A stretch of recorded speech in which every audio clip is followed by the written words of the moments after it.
मेरे प्यारे देशवासियों, नमस्कार। अक्सर मन की बात च तुंदे सोआलें दी बौछार रौंह्दी है। इस बारी मैं सोचेआ जे किश बक्ख कीता जा। मैं तुसें गी सोआल करां ते ध्यान कन्नै सुनो मेरे सोआल। ओलंपिक च व्यक्तिगत सुन्ने दा तगमा जित्तने आह्ला पैह्ला भारती कु'न हा? ओलंपिक दी केह्ड़ी खेढ च भारत ने अजें तगर सभनें शा मते तगमे जित्ते न? ओलंपिक च केह्ड़े खढारी ने सभनें शा मते तगमे जित्ते न? साथियो, तुस मिगी जवाब भेजो, पर माई गॉव च ओलंपिक्स पर जेह्ड़े क्विज न उंदे च सोआलें दे परते देगे तां केईं सारे इनाम जितगे। ऐसे बड़े सारे सोआल माई गॉव दे रोड टू टोक्यो क्विज च न। तुस रोड टू टोक्यो क्विज च हिस्सा लैओ। भारत ने पैह्ले कि'यां प्रदर्शन कीता है? साढ़ी टोक्यो ओलंपिक्स आस्तै हून केह् त्यारी है? एह् सब आपूं जानो ते दुएं गी बी दस्सो। मैं तुसें गी बी गुजारिश करना चाह्न्नां जे तुस इस क्विज मुकाबले च पक्क गै हिस्सा लाओ। साथियो, जिसलै गल्ल टोक्यो ओलंपिक्स दी होआ करदी होऐ तां भला मिल्खा सिंह जी जनेह् महान एथलीट गी कु'न भुल्ली सकदा है? किश दिन पैह्ले गै कोरोना ने उ'नेंगी साढ़े शा खुस्सी लैता।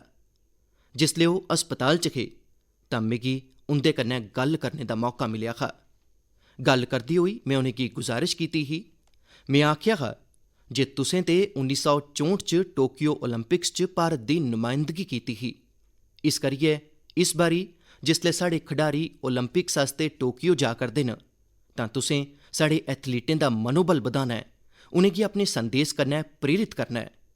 ओह् खेढ गी लेइयै इन्ने समर्पित ते भावुक हे जे बमारी च बी उ'नें तुरत गै एह्दे आस्तै हामी भरी दित्ती। पर मंदे भागें कन्नै किस्मत गी किश होर मंजूर हा। मिगी अज्ज बी चेता है 2014 च ओह् सूरत आए हे। असें लोकें इक नाइट मैराथन दा उद्घाटन कीता हा। उस बेल्लै उं'दे कन्नै जेह्ड़ी गपशप होई, खेढें दे बारे च जेह्ड़ी गल्ल होई, ओह्दे कन्नै मिगी बी बड़ी प्रेरणा मिली ही। अस सब्भै जानने आं जे मिल्खा सिंह जी हुंदा पूरा परोआर खेढें गी समर्पित रेहा है, भारत दा गौरव बधांदा रेहा है। साथियो, जिसलै हुनर, निश्ठा, पक्का निश्चे ते खढारी होने दी भावना किट्ठे मिलदे न तां जाइयै कोई चैंपियन बनदा है। साढ़े मुल्ख च ते मते सारे खढारी लौह्के लौह्के शैह्रें, कस्बें, ग्राएं थमां निकलियै औंदे न। टोक्यो जा करदे साढ़े ओलंपिक दल च बी केईं ऐसे खढारी शामल न जिंदा जीवन बड़ा प्रेरित करदा है। साढ़े प्रवीण जाधव जी हुंदे बारे च तुस सुनगेओ तां तुसें गी बी लग्गोग जे किन्ने कठन संघर्शें थमां गुजरदे होई प्रवीण जी इत्थै पुज्जे न। प्रवीण जाधव जी महाराष्ट्र दे सतारा जिले दे इक ग्रां दे रौह्ने आह्ले न। ओह् तीरंदाजी दे बेहतरीन खढारी न। उं'दे माता पिता मजूरी करियै परोआर चलांदे न ते हून उं'दा पुत्तर अपना पैह्ला ओलंपिक्स खेढन टोक्यो जा करदा है। एह् छड़ा उं'दे माता पिता गै नेईं, साढ़े सभनें आस्तै किन्ने मान्नै आह्ली गल्ल है। ऐसी गै इक होर खढारी न साढ़ी नेहा गोयल जी। नेहा टोक्यो जा करदी महिला हॉकी टीम दियां सदस्य न। उं'दी माता ते भैनां साइकल दी फैक्टरी च कम्म करियै परोआर दा खर्च जुटांदियां न। नेहा हुंदे आह्ला लेखा गै दीपिका कुमारी जी हुंदे जीवन दा सफर बी उतार चढ़ाव कन्नै भरोचे दा रेहा है।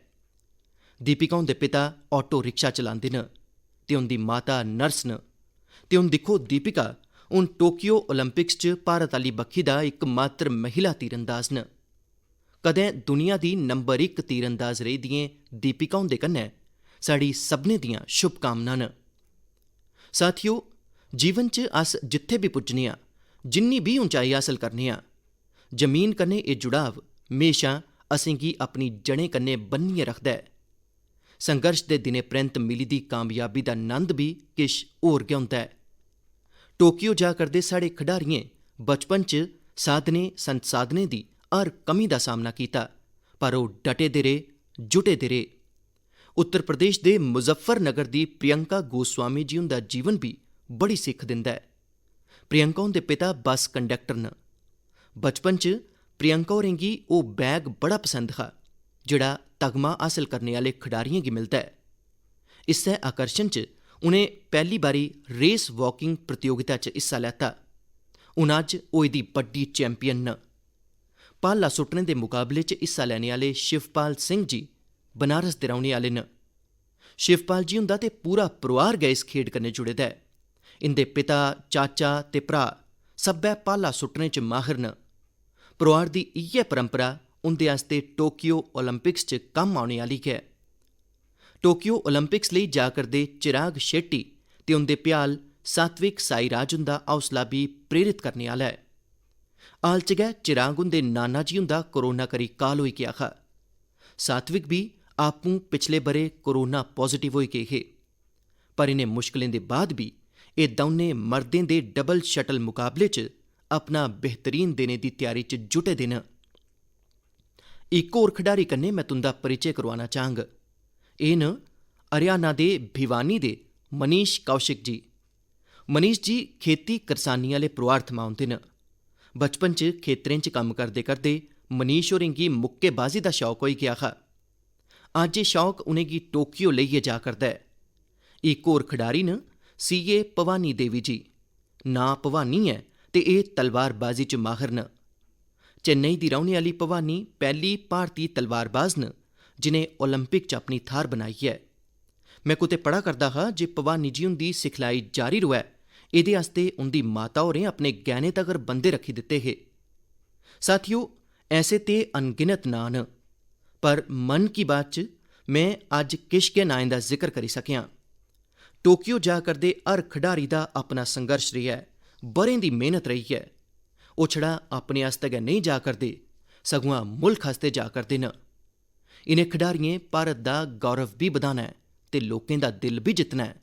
इस करियै मेरे देशवासियो, मैं तुसें गी बी सलाह देना चाह्न्नां, असें जाने अनजाने च बी साढ़े इनें खडारियें पर दबाऽ नेईं बनाना ऐ, सगुआं खुल्ले मनै कन्नै इंदा साथ देना ऐ, हर खडारी दा उत्साह बधाना ऐ। सोशल मीडिया पर तुस #cheer for India दे कन्नै अपने इनें खडारियें गी शुभकामनां देई सकदे हो। तुस किश होर बी इनोवेटिव करना चाहो तां ओह् बी पक्क गै करो। जेकर तुसें गी कोई ऐसा विचार औंदा ऐ जेह्ड़ा साढ़े खडारियें आस्ते मुल्ख गी मिलियै करना चाहिदा तां ओह् तुस मिगी पक्क गै भेजो। अस सब्भै मिलियै टोक्यो जाने आह्ले अपने खडारियें गी सपोर्ट करगे। Chair for India, chair for India, chair for India. मेरे प्यारे देशवासियो, कोरोना दे खिलाफ असें देशवासियें दी लड़ाई जारी ऐ, पर इस लड़ाई च अस सब्भै किट्ठे मिलियै केईं गैर मामूली मुकाम बी हासल करा करने आं। अजें किश दिन पैह्ले गै साढ़े मुल्ख ने इक अभूतपूर्व कम्म कीता ऐ। 21 जून गी वैक्सीन अभियान दे अगले चरण दी शुरुआत होई ते उस्सै दिन मुल्ख ने 86 लक्ख कोला मते लोकें गी मुफ्त वैक्सीन लाने दा रिकार्ड बी बनाई दित्ता, ते ओह् बी इक दिन च। इन्नी बड्डी गिनतरी च भारत सरकार दी तरफा मुफ्त वैक्सीनेशन ते ओह् बी इक दिनै च, सुभाविक ऐ एह्दी चर्चा भी बड़ी होई ऐ। साथियो, इक ब'रे पैह्ले सभनें दे सामने सोआल हा जे वैक्सीन कुसलै औग। अज्ज अस इक्कै दिनै च लक्खें लोकें गी मेड इन इंडिया वैक्सीन मुफ्त च ला करने आं, ते इ'यै ते नमें भारत दी ताकत ऐ। साथियो, वैक्सीन दी सुरक्षा मुल्ख दे हर बसनीक गी मिलै, असें लगातार कोशिश करदे रौह्ना ऐ। केईं थाह्रें पर वैक्सीन गी लेइयै शक शुबे गी खत्म करने आस्ते केईं संगठन, सिविल समाज दे लोक अग्गे आए न ते सब्भै मिलियै बड़ा खरा कम्म करा करदे न। चलो अस बी अज्ज इक ग्रां च चलने आं ते उ'नें लोकें कन्नै गल्ल करने आं वैक्सीन दे बारे च। मध्य प्रदेश दे बैतूल जिले दे डुलारिया ग्रां चलने आं। हैलो, नमस्कार। नमस्ते जी। मेरा नाम राजेश हिरावे, ग्राम पंचायत डुलारिया, भीमपुर ब्लॉक। राजेश जी, मैं फ़ोन इस करियै कीता ऐ जे मैं जानना चांह्दा हा जे एल्लै तुंदे ग्रां च हून कोरोना दी केह् स्थिति ऐ। सर, इत्थे कोरोना दी स्थिति ते एल्लै ऐसा किश नहीं है इत्थे। एल्लै लोक बमार नेईं हैन। जी। ग्रां दी आबादी किन्नी ऐ? किन्ने लोक न ग्रां च? ग्रां च 462 मर्द न ते 332 महिला न सर। अच्छा, राजेश जी, तुसें वैक्सीन लेई लैती क्या? नहीं सर, अजें नहीं लैती है। भई की नेईं लैती? सर जी, इत्थे किश लोकें किश व्हाट्सएप उप्पर ऐसा भरम फलाई दित्ते दा हा जे ओह्दे कन्नै लोक भरम भलेखे च आई गेदे हे सर। ते क्या तुंदे मनै च बी डर ऐ? जी सर, पूरे ग्रां च गै ऐसा भरम फलाई दित्ता हा सर। ओ भई, एह् केह् गल्ल कीती तुसें? दिक्खो राजेश जी, जी। मेरा तुसें गी बी ते मेरे सब्भै ग्रां दे भ्राएं भैनें गी इ'यै आखना ऐ जे डर ऐ तां कड्ढी दिओ। जी साढ़े पूरे मुल्क च 31 करोड़ कोला भी मते लोकें वैक्सीन दा टीका लगवाई लैता ऐ। जी तुसें गी पता है ना, मैं आपूं भी दौनें डोज लगवाई लैते न। जी सर। ओ भई मेरी माता होर ते करीब करीब 100 ब'रें दियां न, उ'नें भी दौनें डोज लगवाई लैते न। कदें कदें कुसै गी एह्दे कन्नै बुखार वगैरा औंदा ऐ, पर ओह् बड़ा मामूली होंदा ऐ, किश घैंटें लेई गै होंदा ऐ। दिक्खो, वैक्सीन नेईं लैना बड़ा खतरनाक होई सकदा ऐ। जी एह्दे कन्नै तुस अपने आपै गी ते खतरे च पांदे गै हो, कन्नै गै परोआर ते ग्रां गी भी खतरे च पाई सकदे हो।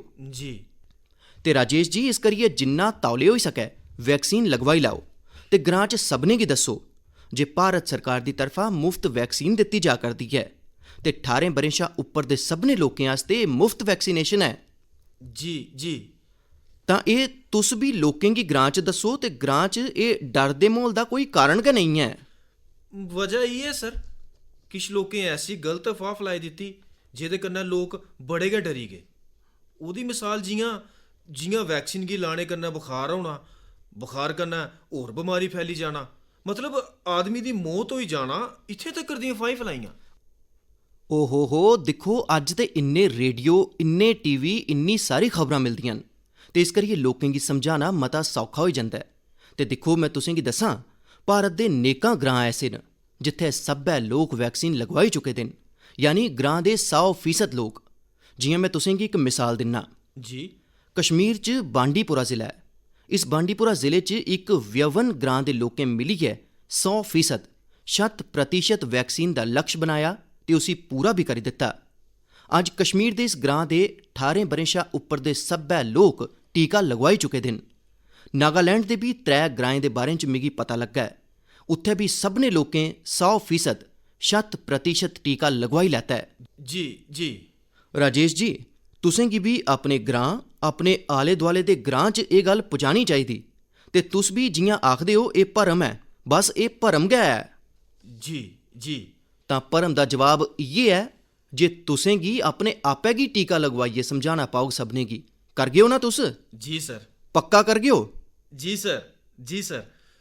तुं'दे कन्नै गल्ल करने कन्नै मिगी इ'यां लग्गा जे मैं आपूं भी टीका लगवां ते लोकें गी भी एह्दे बारे च अग्गें दस्सां। अच्छा, ग्रां च होर भी कोई है जेह्दे कन्नै मैं गल्ल करी सकनां? जी है सर। कु'न गल्ल करोग? हेलो सर, नमस्कार। नमस्ते जी, कु'न बोला करदे हो? सर, मेरा नाम किशोरी लाल दुर्वे। ते किशोरी लाल जी, उ'नें राजेश जी हुंदे कन्नै गल्ल होआ करदी ही जी सर। ते ओह् ते बड़े दुखी होइयै दस्सा करदे हे जे वैक्सीन गी लेइयै लोक बक्ख-बक्ख गल्लां करदे न। जी तुसें भी ऐसा सुनेआ है कि? हाँ, सुनेआ ते है सर नेहा। केह् सुनेआ है? की जे एह् है सर, एह् नेड़े महाराष्ट्र है। उद्धरा किश रिश्तेदारी कन्नै जुड़े दे लोक मतलब किश अफवाहीं फैलांदे जे वैक्सीन लाने करी लोक सब्भै मरा करदे न, कोई बमार होआ करदा है। जे सर, लोकें दे कोल बता भरम है सर, इस करियै नेईं लै करने आं। नहीं, आखदे केह् न? हून कोरोना चली गेआ, इ'यां आखदे न? जी कोरोना कन्नै किश नेईं हुंदा ऐ, ऐसा आखदे न? नहीं, करोना चली गया नहीं बोलते सर, करोना ते है बोलते न, पर वैक्सीन जेह्ड़ी लैंदे न ओह्दे कन्नै मतलब बमारी होआ करदी है, सब मरा करदे न, एह् स्थिति दसदे न सर ओह्। अच्छा, वैक्सीन दे कारण मरा करदे न? अपना इलाका आदिवासी इलाका है सर, इ'यां भी लोक एह्दे च तौले डरदे न, जेह्ड़े भरम फैलाई देने करी लोक नेईं लै करदे सर वैक्सीन। दिक्खो किशोरी लाल जी, जी हाँ सर। एह् अफवाहीं फैलाने आह्ले लोक ते अफवाहीं फैलांदे रौह्ङन। जी असें ते जिंदगी बचानी ऐ, अपने ग्रां आह्लें गी बचाना ऐ, अपने देशवासियें गी बचाना है। ते एह् जेकर कोई आखदा है जे कोरोना चली गया तां इस भरम च नेईं रवो। जी एह् बमारी ऐसी ऐ, एह् बहुरूपी आह्ली ऐ। जी सर। ओह् रूप बदलदी ऐ, नमें नमें रंग रूप लेइयै पुज्जी जंदी ऐ। जी ते ओह्दे शा बचने आस्तै साढ़े कश द'ऊं रस्ते न। इक ते कोरोना आस्तै जेह्ड़ा प्रोटोकॉल बनाया, मास्क पाना, साबन कन्नै बार-बार हत्थ धोना, दूरी बनाई रखना। ते दूआ रस्ता ऐ एह्दे कन्नै कन्नै वैक्सीन दा टीका लगवाना। ओह् भी इक खरा सुरक्षा कवच ऐ, तां ओह्दी चैंता करो। जी अच्छा किशोरी लाल जी, एह् दस्सो, जी सर। जिसलै लोक तुं'दे कन्नै गल्लां करदे न तां तुस कि'यां समझांदे हो लोकें गी? तुस समझाने दा कम्म करदे हो जां तुस भी अफवाहीं जाई जंदे हो? समझा चिके ओह् लोक मते होई जंदे न तां सर अस बी डर त्राह च आई जन्ने आं सर। दिक्खो किशोरी लाल जी, मेरी तुंदे कन्नै गल्ल होई ऐ अज्ज। तुस मेरे साथी हो। जी सर। तुसें डरना नहीं है ते लोकें दे डर गी भी कड्ढना है। कड्ढगे हो? जी सर, कड़गे सर, लोकें दे डर गी भी कड़गे सर। में आपूं भी लगवागा। दिक्खो, अफवाहीं पर बिल्कुल ध्यान नहीं दियो। जी। तुस जानदे हो साढ़े वैज्ञानिकें किन्नी मेहनत करियै एह् वैक्सीन बनाई है। जी सर। बरे भर रात दिन इन्ने बड्डे बड्डे वैज्ञानिकें कम्म कीता है ते इस करियै असें गी विज्ञान उप्पर भरोसा करना चाहिदा, वैज्ञानिकें पर भरोसा करना चाहिदा ते एह् झूठ फैलाने आह्ले लोकें गी बार बार समझाना चाहिदा जे दिक्खो भई ऐसा नहीं हुंदा। इन्ने लोकें वैक्सीन लेई लैती है, किश नहीं हुंदा ऐ। जी। ते अफवाहीं थमां बड़ा बचियै रौह्ना चाहिदा, ग्रां गी भी बचाना चाहिदा। जी। ते राजेश जी, किशोरी लाल जी, तुंदे जनेह् साथियें गी ते मैं आखगा जे तुस अपने गै ग्रां च नहीं, होरनें ग्राएं च भी इनें अफवाहीं गी रोकने दा कम्म करो ते लोकें गी दस्सो मेरे कन्नै गल्ल होई ऐ। जी सर। दस्सी दियो, मेरा नांऽ दस्सी दियो। दसगे सर ते समझागे लोकें गी ते आपूं भी लैगे। दिक्खो, तुंदे पूरे ग्रां गी मेरी तरफा शुभकामना दियो जी सर। ते सभनें गी आखो जे जिसलै भी अपना नंबर आए जी। वैक्सीन जरूर लगवाओ। ठीक है सर। मैं चांग जे ग्रां दियें महिलाएं गी, साड़ियें माताएं भैनें गी जी सर। इस कम्म च मते कोला मता जोड़ो ते सक्रियता दे कन्नै उ'नेंगी कन्नै रक्खो। जी। कदें कदें मातां भैनां गल्ल आखदियां न तां लोक तौले मन्नी जंदे न। जी। तुंदे ग्रां च जिसलै टीकाकरण पूरा होई जा तां मिगी दसगे ओ तुस? हाँ, दसगे सर। पक्का दसगे ओ? जी। दिक्खो, मैं बलगगा तुंदी चिट्ठी गी। जी सर। चलो राजेश जी, किशोर जी, मता मता धन्नवाद, तुंदे कन्नै गल्ल करने दा मौका मिलेआ। धन्नवाद सर, तुसें साढ़े कन्नै गल्ल कीती है। मता मता धन्नवाद तुसें गी भी।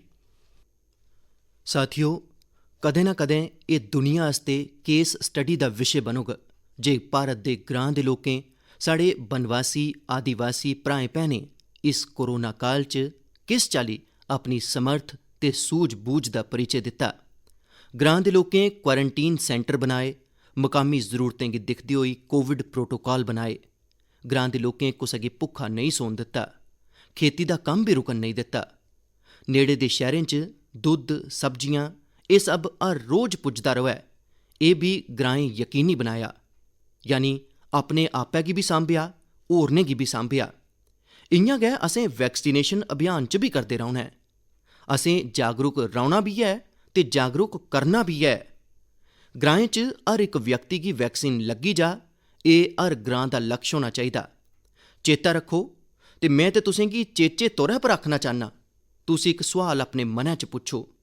हर कोई कामयाब होना चांह्दा ऐ, पर नतीजा कुन कामयाबी दा मंत्र केह् ऐ?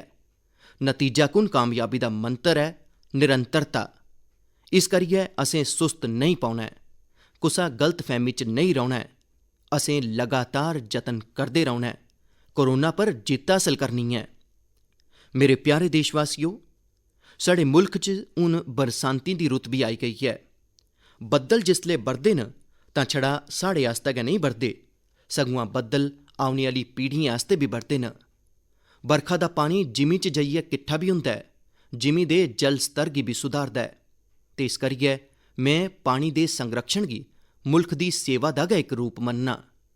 तुसें बी दिक्खेआ होग, साढ़े चा केईं लोक इस पुन्न गी अपनी जिम्मेदारी मन्नियै लग्गे दे रेह् न। ऐसे गै इक शख्स न उत्तराखंड दे पौड़ी गढ़वाल दे सच्चिदानंद भारती जी। भारती जी इक शिक्षक न ते उ'नें अपने कम्मै कन्नै बी लोकें गी बड़ी खरी शिक्षा दित्ती ऐ। अज्ज उंदी मेहनत कारण गै पौड़ी गढ़वाल दे उफरैंखाल इलाके च पानी दा बड्डा संकट खत्म होई गेआ ऐ। जित्थे लोक पानी आस्ते तरसदे हे, उत्थे अज्ज ब'रे भर पानी दी आपूर्ति होआ करदी ऐ। साथियो, प्हाड़ें च पानी दे संरक्षण दा इक रिवायती तरीका रेहा ऐ, जिसी चाल खाल बी आखेआ जंदा ऐ, यानी पानी जमा करने आस्ते बड्डा जनेहा गत्त खोदना। इस परंपरा च भारती जी होरें किश नमें तौर तरीकें गी बी जोड़ी दित्ता। उ'नें लगातार निक्के बड्डे तलाऽ बनवाए। एह्दे कन्नै ना छड़ा उफरैं खाल दी प्हाड़ी हरी भरी होई, सगुआं लोकें दी पीने आह्ले पानी दी दिक्कत बी दूर होई गेई। तुस एह् जानियै र्हान रेही जागे जे भारती जी ऐसे 30,000 थमां मते पानी दे तलाब बनवाई चुके दे न। 30,000। उंदा एह् भागीरथ कम्म अज्ज बी जारी ऐ ते नेकां लोकें गी प्रेरणा देआ करदे न।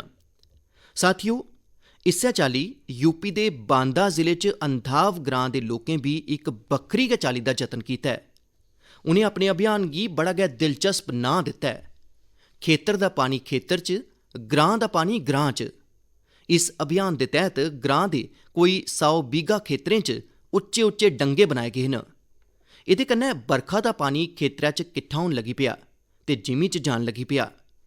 हून एह् सब्भै लोक खेतरें दे डंगें पर बूह्टे लाने दी बी योजना बना करदे न। यानी हून करसानें गी पानी, रुक्ख ते पैसा त्रौनें मिलङन। अपने खरे कम्में करी पंछान ते उंदे ग्रां दी दूरै दूरै तक्कर उ'आं बी होआ करदी ऐ। साथियो, इनें सभनें थमां प्रेरणा लैंदे होई अस अपने आले दुआलै जिस बी चाल्ली कन्नै पानी बचाई सकने आं, असें गी बचाना लोड़चदा ऐ। बरसांती दे इस म्हत्तवपूर्ण समें गी असें गवाना नेईं ऐ। मेरे प्यारे देशवासियो, साढ़े शास्त्रें च आख्या गेआ ऐ, नास्ति मूलम अनौषधम, यानी धरतै पर ऐसी कोई बनस्पति गै नेईं ऐ जेह्दे च कोई ना कोई औषधि गुण नेईं होऐ। साढ़े आले दुआलै ऐसे किन्ने गै रुक्ख बूह्टे होंदे न जिंदे च अनोखे गुण होंदे न, पर केईं बारी असेंगी उंदे बारे च पता गै नेईं होंदा। मिगी नैनीताल थमां इक साथी भ्रा परितोष होरें इस्सै विशे पर इक चिट्ठी बी भेजी ऐ। उ'नें लिखेआ ऐ जे उ'नेंगी गिलोय ते दुई केईं बनस्पतियें दे इन्ने चमत्कारी मैडिकल गुणें दे बारे च कोरोना औने दे बाद गै पता लग्गा। परितोष जी होरें मिगी गुजारिश बी कीती ऐ जे में मन की बात दे सभनें श्रोताएं गी आखां जे तुस अपने आले दुआले दियें बनस्पतियें दे बारे च जानो ते दुएं गी बी दस्सो। असल च एह् ते साढ़ी सदियें परानी विरासत ऐ जिसी असें गै संजोना ऐ। इस्सै दिशा च मध्य प्रदेश दे सतना दे इक साथी न, श्रीमान राम लोटन कुशवाहा जी। उ'नें बड़ा गै सराह्नेजोग कम्म कीता ऐ। राम लोटन जी होरें अपने खेतर च इक देसी अजैब घर बनाया ऐ। इस अजैब घर च उ'नें सैंकड़ें औषधि पौधें ते बीएं दा संग्रह कीता ऐ। इनेंगी ओह् दूर दरेडे इलाकें थमां इत्थै लेइयै आए न। एह्दे इलावा ओह् हर ब'रे केईं चाल्ली दी भारती सब्जियां बी उगांदे न। राम लोटन जी हुंदे इस बगीचे, इस देसी अजैब घर गी लोक दिक्खन बी औंदे न ते ओह्दे शा बड़ा किश सिक्खदे बी हैन। वाकई एह् इक बड़ा खरा प्रयोग ऐ जिसी मुल्ख दे बक्ख-बक्ख इलाकें च दोहराया जाई सकदा ऐ। मैं चाह्ङ तुंदे चा जेह्ड़े लोक इस चाल्ली दा जतन करी सकदे न ओह् पक्क गै करन। एह्दे कन्नै तुंदी औंदन दे नमें साधन बी खुल्ली सकदे न। इक लाह् एह् बी होग जे मकामी बनस्पतियें दे राहें तुंदे इलाके दी पंछान बी बधोग।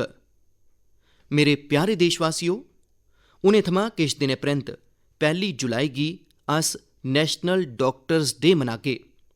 एह् दिन देशै दे महान चिकित्सक ते स्टेट्समैन डॉक्टर BC रॉय हुंदी जन्म जयंती गी समर्पित ऐ। कोरोना काल च डाक्टरें दे योगदान दे अस सब्भै आभारी आं। साढ़े डाक्टरें अपनी जिंदू दी परवाह नेईं करदे होई साढ़ी सेवा कीती ऐ।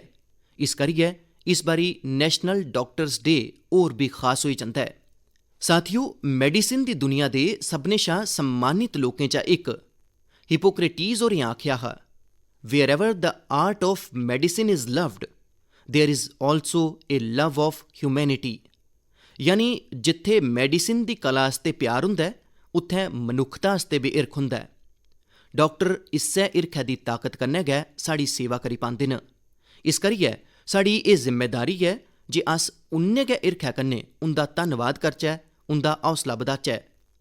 उ'आं साढ़े मुल्ख च केईं लोक ऐसे बी हैन जेह्ड़े डाक्टरें दी मदाद आस्ते अग्गे बधियै कम्म करदे न। श्रीनगर थमां इक ऐसे गै जतन दे बारे च मिगी पता चलेआ। इत्थै डल झील च इक बोट एम्बुलेंस सर्विस दी शुरुआत कीती गेई। इस सेवा गी श्रीनगर दे तारिक अहमद पटलू जी होरें शुरू कीता, जेह्ड़े इक हाउस बोट दे मालक न। उ'नें आपूं बी कोविड-19 कन्नै जंग लड़ी ऐ ते एह्दे कन्नै गै उ'नेंगी एम्बुलेंस सेवा शुरू करने आस्ते प्रेरणा मिली। उंदी इस एम्बुलेंस कन्नै लोकें गी जागरूक करने दा अभियान बी चला करदा ऐ। ਉਹ ਲਗਾਤਾਰ ਐਂਬੂਲੈਂਸ थमां ऐलान भी करा करदे न। कोशिश इ'यै है जे लोक मास्क पाने थमां लेइयै दूई हर जरूरी सावधानी बरतन। साथियो, डॉक्टर्स डे दे कन्नै गै 1 जुलाई गी चार्टर्ड अकाउंटेंट्स डे भी मनाया जंदा है। मैं किश ब'रे पैह्ले देशै दे चार्टर्ड अकाउंटेंटें थमां कुल संसारी सतह दी भारती ऑडिट फर्म्स दा तोहफा मंगेआ हा। अज्ज मैं उनेंगी एह् चेता दोआना चाह्न्नां। अर्थव्यवस्था च पारदर्शिता आह्नने आस्ते चार्टर्ड अकाउंटेंट बड़ी खरी ते सकारात्मक भूमिका निभाई सकदे न। मैं सभनें चार्टर्ड अकाउंटेंटें, उंदे परोआर दे सदस्यें गी अपनियां शुभकामनां दिन्ना। मेरे प्यारे देशवासियो, कोरोना दे खिलाफ भारत दी लड़ाई दी इक बड्डी खासियत है। इस लड़ाई च देशै दे हर व्यक्ति ने अपनी भूमिका निभाई है। मैं मन की बात च अक्सर एह्दा जिक्र कीता है, पर किश लोकें गी शकैत भी रौंह्दी है जे उंदे बारे च उन्नी गल्ल नेईं होई पांदी है। नेकां लोक, भामें बैंक दा अमला होऐ, अध्यापक होन, लौह्के बपारी जां दुकानदार होन, हट्टियें च कम्म करने आह्ले लोक होन, रेह्ड़ी फड़ी आह्ले भ्रा भैन होन, सुरक्षा चौकीदार जां फ्ही डाकिये ते डाकखाने दे मलाजम, दरअसल एह् सूची बड़ी गै लम्मी है ते हर कुसै ने अपनी भूमिका निभाई है। शासन प्रशासन च भी किन्ने गै लोक बक्ख बक्ख स्तर उप्पर जुटे दे रेह् न। साथियो, तुसें मुमकन है जे भारत सरकार च सचिव रेह् दे गुरु प्रसाद महापात्रा जी हुंदा नांऽ सुने दा होग। मैं अज्ज मन की बात च उंदा जिक्र भी करना चाह्न्नां। गुरु प्रसाद जी होरें गी कोरोना होई गेआ हा। ओह् अस्पताल च भर्थी हे ते अपनी जिम्मेदारी भी निभा करदे हे। देशै च ऑक्सीजन दा उत्पादन बधै, दूर दरेडे इलाकें तगर ऑक्सीजन पुज्जै, एह्दे आस्ते उ'नें दिन रात कम्म कीता। इक बक्खी कोर्ट कचैरी दा चक्कर, मीडिया दा दबाऽ, किट्ठे केईं मोर्चें पर ओह् लड़दे रेह्। बमारी दे दरान उ'नें कम्म करना बंद नेईं कीता। मना करने दे परैंत भी ओह् जिद्द करियै ऑक्सीजन पर होने आह्ली वीडियो कांफ्रेंस च भी शामल होई जंदे हे। देशवासियें दी इन्नी चैंता ही उ'नेंगी। ओह् अस्पताल दे बिस्तरे पर अपनी परवाह कीते बगैर देशै दे लोकें तगर ऑक्सीजन पुजाने आस्ते इंतजाम च जुटे दे रेह्।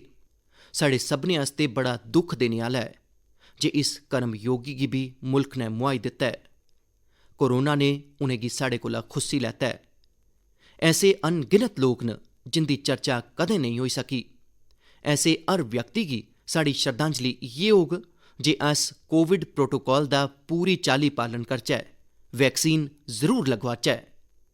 मेरे प्यारे देशवासियो, मन की बात दी सभनें शा खरी गल्ल एह् है जे एह्दे च मेरे कोला मता तुंदा सभनें दा योगदान रौंह्दा है। हुणे मैं माई गॉव च इक पोस्ट दिक्खी जेह्ड़ी चेन्नई दे थिरु आर गुरु प्रसाद जी हुंदी है। उ'नें जो लिखेआ ऐ ओह् जानियै तुसें गी भी खरा लग्गोग। उ'नें लिखेआ जे ओह् मन की बात कार्यक्रम दे नियमित श्रोता न। गुरु प्रसाद जी हुंदी पोस्ट थमां हून मैं किश पंक्तियां कोट करा करना। उ'नें लिखेआ ऐ, जिसलै भी तुस तमिलनाडु दे बारे च गल्ल करदे हो तां मेरी दिलचस्पी होर भी बधी जंदी है। तुसें तमिल भाशा ते तमिल संस्कृति दी महानता, तमिल त्यौहारें ते तमिलनाडु दी प्रमुख थाह्रें दी चर्चा कीती है। गुरु प्रसाद जी अग्गे लिखदे न जे मन की बात च मैं तमिलनाडु दे लोकें दियें उपलब्धियें दे बारे च भी केईं बारी दस्सेआ ऐ। तिरुकुरल दे प्रति तुंदा हिरख ते तिरुवल्लुवर जी हुंदे प्रति तुंदा सम्मान दा ते आखना गै केह्। इस करियै मैं मन की बात च तुसें जो किश भी तमिलनाडु दे बारे च बोलेआ ऐ, उ'नें सभनें गी किट्ठा करियै इक ई बुक त्यार कीती है। क्या तुस इस ई बुक गी लेइयै किश बोलगे ओ ते इसी नमो ऐप पर भी जारी करगे? धन्नवाद। एह् मैं गुरु प्रसाद जी हुंदी चिट्ठी तुंदे सामने पढ़ा करदा हा। गुरु प्रसाद जी, तुंदी एह् पोस्ट पढ़ियै बड़ा नंद आया। हून तुस अपनी ई बुक च इक होर सफा जोड़ी देओ। नान तमिल कला चाराक्तिन पेरिये अभिमानी, नान उलगतले पलमाया तमिल मोलियन पेरिये अभिमानी। उच्चारण दा दोश जरूर होग, पर मेरी कोशिश ते मेरा हिरख कदें भी घट्ट नेईं होग। जेह्ड़े तमिल भाशी नेईं हैन उ'नेंगी मैं दस्सना चाह्न्नां, गुरु प्रसाद जी होरें गी मैं आखेआ ऐ, मैं तमिल संस्कृति दा बड़ा बड्डा प्रशंसक आं। मैं दुनिया दी सभनें शा परानी भाशा तमिल दा बड्डा प्रशंसक आं। साथियो, हर हिंदुस्तानी गी दुनिया दी सभनें शा परानी भाशा साढ़े मुल्ख दी ऐ, ਇਹਦਾ ਗੁਣਗਾਨ ਕਰਨਾ ਗै ਲੋੜਚਦਾ ਹੈ, ਉਸ ਉੱਪਰ ਗਰਵ ਮਹਿਸੂਸ ਕਰਨਾ ਲੋੜਚਦਾ ਹੈ। मैं भी तमिल गी लेइयै बड़ा गर्व करना। गुरु प्रसाद जी तुंदी ये कोशिश मेरे आस्ते नमी दृष्टि देने आली है कि जे मैं मन की बात करना तां सहज सौखे तरीके कन्नै अपनी गल रखना। मिगी नहीं पता हा जे एदा एह भी एक एलीमेंट हा। तुसें जिसले पुरानी सभनें गल्लें गी किट्ठा कीता तां मैं भी उसी एक बारी नहीं सगुआं दऊं बारी पढ़िया। गुरु प्रसाद जी तुंदी इस कताब गी मैं नमो ऐप उपर जरूर अपलोड करवागा। भविख दे जतनें आस्ते तुसें गी मतियां मतियां शुभकामनां। मेरे प्यारे देशवासियो, अज्ज असें कोरोना दी मुश्कलें ते सावधानियें पर गल कीती। देश ते देशवासियों दी कई उपलब्धियें पर भी चर्चा कीती। हून इक होर बड्डा मौका भी साढ़े सामने है। 15 अगस्त भी औने आह्ला है। आज़ादी दे 75 ब'रें दा अमृत महोत्सव साढ़े आस्ते बड़ी बड्डी प्रेरणा है। अस देसै आस्ते जीना सिखचै। आज़ादी दी जंग देसै लेई मरने आह्लें दी क्हानी है। आज़ादी दे बाद दे इस समें गी असें देसै आस्ते जीने आह्लें दी क्हानी बनाना है। साढ़ा मंत्र होना चाहिदा इंडिया फर्स्ट। साढ़े हर फैसले हर निर्णय दा आधार होना लोड़चदा है इंडिया फर्स्ट। साथियो, अमृत महोत्सव च मुल्ख ने कई सामूहिक लक्ष्य भी तय कीते न। जियां असें अपनी आज़ादी दे सेनानियें गी चेता करदे होई उंदे कन्नै जुड़े दे इतिहास गी परतियै जीवित करना है। तुसें गी चेता होग जे मन की बात च मैं युवाएं गी आज़ादी दी लड़ाई पर इतिहास लेखन करियै शोध करने एदी अपील कीती ही। मकसद एह हा जे युवा प्रतिभा अग्गे आउन, युवा सोच, युवा विचार सामने आउन, युवा कलम नमीं ऊर्जा दे कन्नै लेखन करै। मिगी एह् दिक्खियै बड़ा खरा लग्गा जे बड़े गै घट्ट समें च 2500 थमां मते युवा इस कम्म गी करने आस्ते अग्गे आए न। साथियो, दिलचस्प गल्ल एह है जे 19वीं-20वीं सदी दी जंग दी गल ते आम तौर उप्पर हुंदी रौंह्दी है, पर खुशी इस गल्ला दी है जे 21वीं सदी च जेह्ड़े नौजवान पैदा होए न, 21वीं सदी च जिंदा जन्म होआ है, ऐसे मेरे नौजवान साथियें 19वीं ते 20वीं सदी दी आज़ादी दी जंग गी लोकें दे सामने रखने दा मोर्चा सांभिया है। इन्हें सभनें लोकें माई गॉव पर इहदा पूरा ब्यौरा भेजिया है। एह् लोक हिंदी, अंग्रेज़ी, तमिल, कन्नड़ा, बांग्ला, तेलुगु, मराठी, मलयालम, गुजराती ऐसी देसां दियें बक्ख-बक्ख भाशाएं च आज़ादी दी लड़ाई पर लिखङन। कोई आज़ादी दी लड़ाई कन्नै जुड़ी दी रेही दियें अपने आले दुआले दियें थाह्रें दी जानकारी जुटा करदा है तां कोई आदिवासी स्वाधीनता सेनानियें पर कताब लिखा करदा है। इक खरी शुरुआत है। मेरी तुंदे सभनें शा गुजारिश है जे अमृत महोत्सव कन्नै जियां भी जुड़ी सकदे हो जरूर जुड़ो। एह् साढ़ा सौभाग्य है जे अस आज़ादी दे 75 ब'रें दे पर्व दे गवाह बना करने आं। इस करियै अगली बारी जिसले अस मन की बात च मिलगे तां अमृत महोत्सव दियें होरनें त्यारियें पर भी गल करगे। तुस सब्बै सेहतमंद रवो, कोरोना कन्नै जुड़े दे नियमें दी पालमा करदे होई अग्गे बधो, अपने नमें जतनें कन्नै देसै गी इ'यां गै रफ्तार दिंदे रवो। इनें शुभकामनाएं दे कन्नै मता धन्नवाद।